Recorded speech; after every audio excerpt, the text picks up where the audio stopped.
Chronological Bible in Year, day 196. Well, initially, I thought we could talk about Israel's king Ahaz and how evil he was and how detestable the things he did, including child sacrifice. As we turned the page to chapter 17, I realized we need to talk about the fall of Israel.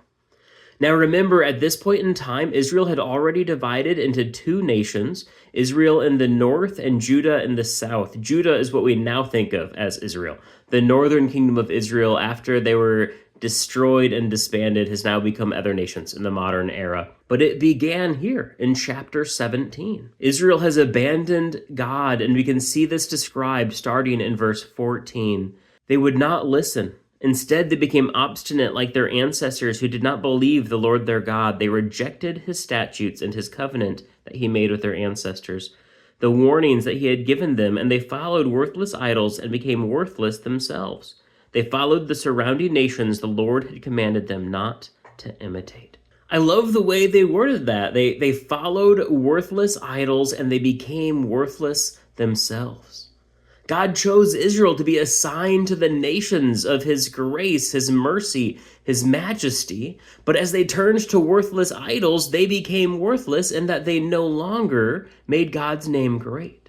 In the church era, we have the same goal and mission. Are we magnifying the name of God? Are we magnifying the name of Jesus Christ? Or are we following the same worthless idols as the culture around us? After Israel was taken to Assyria, we're told in verse 24, the king of Assyria brought people from Babylon, Cutha, Ava, Hamath, and Sepharim and settled them in the place of the Israelites in the cities of Samaria. And so as the Israels were removed, new people were brought in, and those new people brought their gods with them. God saw their detestable worship. He sent lions to ravage them. They cried out for assistance.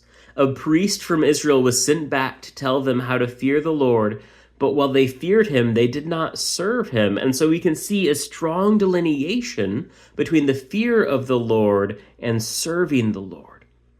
The question that I sit with now then is, how can we as a modern church be a church that serves God and not only fears God? How can we have value to God and not become worthless like the Israelites did in 2 Kings 17? I would love to know your thoughts. What are some of those idols that we are tempted to worship today that try to turn us into these worthless people? And how can we fight that idolatry so that we can continue to have real value to our real God? We'll be jumping back to Isaiah in the coming days, and I'm looking forward to that. And until then, God bless.